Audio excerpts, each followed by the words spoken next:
Ladies and gentlemen, we got him. Yeah! Yeah! Oh, better luck next time, buddy! Woo! Whoa, what a day to be alive it is. They said it couldn't be done. They said it was outright impossible. They said that it'll be a cold day in hell before something like this happens. Well, it must have been a pretty killer frost of a day in that bitch, because we finally got him. We finally got Sora in Super Smash Bros. Ultimate. How in the hell?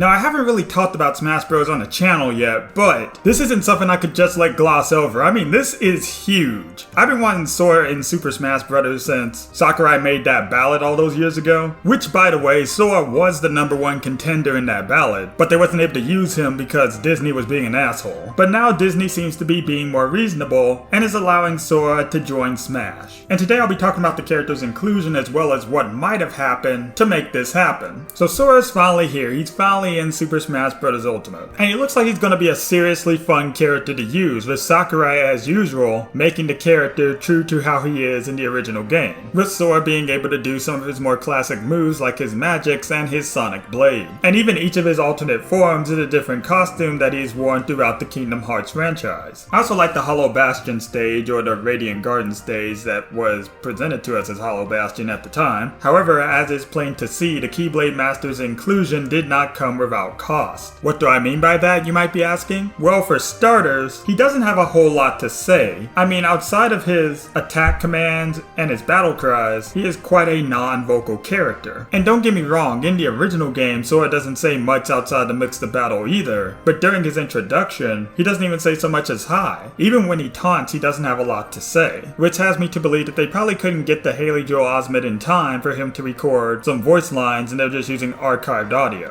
Which is fine, I mean, I'll take what I can get, but to me it would have made him feel a little less robotic, but that's just me. Another thing that you'll notice is that absolutely no Disney characters whatsoever were included when Sora crossed over, which is a shame because I was hoping that Donald and Goofy would come in when Sora does his final smash and it would be Trinity Limit from Kingdom Hearts 2, because that shit was ridiculously overpowered. But yeah, Disney characters are not included in any capacity. Not in the trailer, not in his taunts, not in his final smash, not on the stage, not even as a spirit. I guess now they know how the Final Fantasy characters felt in Kingdom Hearts 3. Now this could have just been a licensing issue, and Sakurai just didn't want to pay more money than he had to just for Sora. Which is understandable because Disney has been playing some hardball when it comes to getting this boy in the game. Now this is just me. We may never know the true reason for why Sora got in the game, or what hoops Sakurai had to jump through to make this possible. However, I feel very strongly in the possibility that Sora would not have gotten into Super Smash Bros. Ultimate had it not been for the Kingdom Hearts games coming to Switch. That's right folks, if you've been living under the rock or you're a newborn baby, and the Switch is your only console and you have not gotten a chance to play the Kingdom Hearts series yet, well now you're gonna get a chance to play them because all of the games are coming over to Switch. We don't know when, but they're coming. Having said that, this is what I feel happened. Either Sakurai knew that the games were coming to Switch and approached Disney, or Disney knew and approached Sakurai, and somebody brought up the idea of using Sora in Smash because Disney wants more money. And in order for Disney to get the most bang for their buck, that being the Kingdom Hearts games coming to Switch, they also decided to allow Sakurai to use Sora and Disney characters if he wanted that. But like I said, Sakurai probably didn't want to use the Disney characters in there in any capacity at all, because Sakurai's probably already shilling out a lot of money to make this shit happen.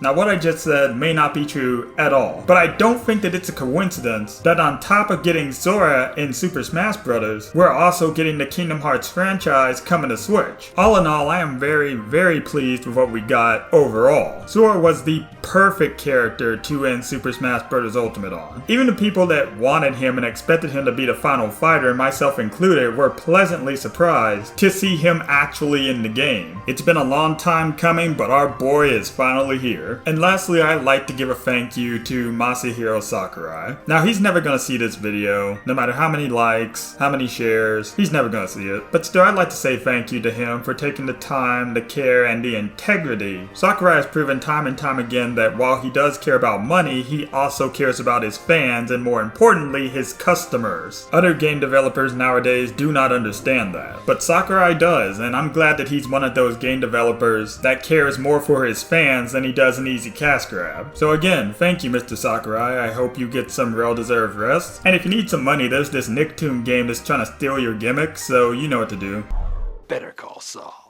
But let me know what you guys think. How do you feel about Sora being in Smash? Are you overwhelmingly excited like everybody else? Or do you feel like it should have been another character like Waluigi or Goku? Sorry that this is a shorter video than usual, but it's the boy. I mean, come on. The boy! As always, support your emperor by leaving a like and hitting subscribe. Also, follow me on these social media platforms. You wouldn't want to commit treason now, would you?